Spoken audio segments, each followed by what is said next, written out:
Congress grand old party దేశానికి స్వాతంత్రం తీసుకొచ్చిన పార్టీగా చెప్పుకుంటూ ఉంటుంది. దేశాన్ని ఏళ్ల పాటు పాలించిన పార్టీ కూడా కాంగ్రెస్. అలాంటి పార్టీ ఒక సంచలన నిర్ణయం తీసుకుంది. చరిత్రలో మునుపెన్నడూ లేని విధంగా జస్ట్ 330 సీట్లలో మాత్రమే పోటీ చేయాలని డిసైడ్ అయింది. మరి కాంగ్రెస్ ఈ డెసిషన్ తీసుకోవడం వెనుక రీజన్ ఏంటి? ఎవరి కోసం ఈ త్యాగం చేస్తుంది? దేశంలో మొత్తం లోక్సభ స్థానాల సంఖ్య 543. ఇప్పటి వరకు కాంగ్రెస్ అత్యధికంగా పోటీ చేసిన స్థానాలు 529, అది కూడా 1996లో. అత్యల్పంగా 2004లో 417 సీట్లలో పోటీ చేసింది. కానీ 2024 వచ్చేసరికి ఆ నెంబర్ 330కు పడిపోయింది. అంటే కాంగ్రెస్ హిస్టరీలోనే 400 కంటే తక్కువ సీట్లలో పోటీ చేయడం ఇదే తొలిసారి. మరెందుకు? దీనికి రీజన్స్ ఏంటి?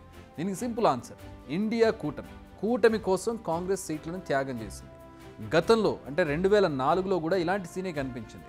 అప్పటి యూపీఏ కూటమి కోసం సీట్లను త్యాగం చేసి 417 సీట్లలో బరిలోకి దిగింది. ఆ ఎన్నికల్లో 145 స్థానాల్లో గెలుపొందింది, అధికారంలోకి వచ్చింది. అప్పుడు వాజ్పేయి హయాంలోని ఎన్డీఏ సర్కారును కుర్చీ దింపేందుకు ఇతర పార్టీలతో జట్టు కట్టింది, విజయం సాధించింది.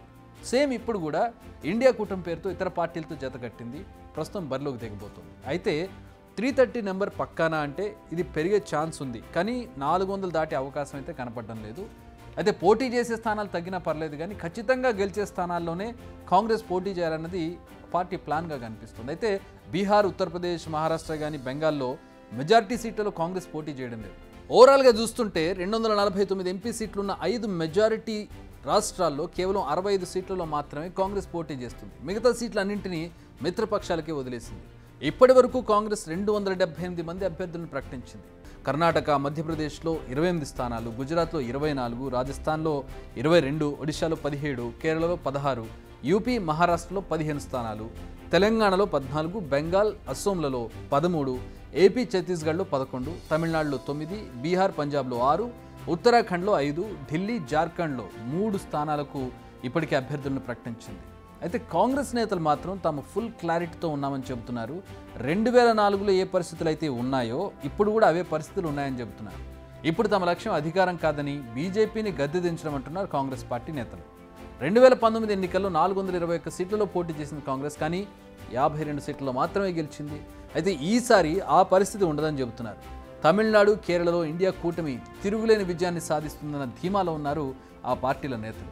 2019 ఎన్నికల్లో కీలక రాష్ట్రాలైన గుజరాత్, మహారాష్ట్ర, బీహార్, మధ్యప్రదేశ్, కర్ణాటక, రాజస్థాన్, జార్ఖండ్, ఛత్తీస్గఢ్, హర్యానా, ఢిల్లీ లాంటి కీలక రాష్ట్రాల్లో బీజేపీ దాని మిత్రపక్షాల హవా కొనసాగింది.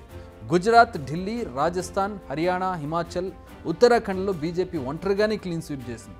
మొత్తంగా ఈ 12 రాష్ట్రాల పరిధిలో 247 లోక్సభ స్థానాలుంటే బీజేపీ దాని మిత్రపక్షాలు మొత్తం 232 చోట్ల గెలిచాయి.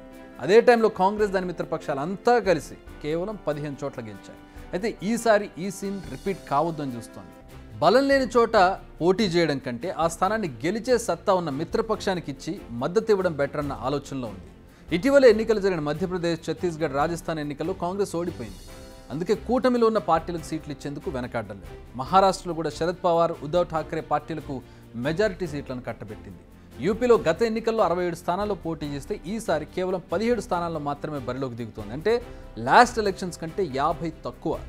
బెంగాల్, ఢిల్లీ, గుజరాత్, రాజస్థాన్లో కూడా తక్కువ సీట్లలో పోటీ చేస్తోంది. నిజానికి ఇలా తక్కువ సీట్లలో పోటీ చేయడం అంటే పెద్ద రిస్క్ అని చెప్పొచ్చు. సీట్ల సంఖ్య, ఓట్ల శాతం తగ్గిపోయే అవకాశం కూడా ఉంటుంది. కానీ ఆ సవాల్ను స్వీకరించేందుకు సిద్ధంగా ఉన్నామంటున్నారు కాంగ్రెస్ నేతలు. రాహుల్ గాంధీ భారత్ జోడో యాత్ర, న్యాయ యాత్ర, కాంగ్రెస్ మేనిఫెస్టో తమను గెలిపిస్తాయనే ధీమాలో ఉన్నారు కాంగ్రెస్ నేతలు. మరి గ్రాండ్ ఓల్డ్ కాంగ్రెస్ పార్టీ కొత్త స్ట్రాటజీ ఏ మేరకు ఫలిస్తుందో వేచి చూడాలి.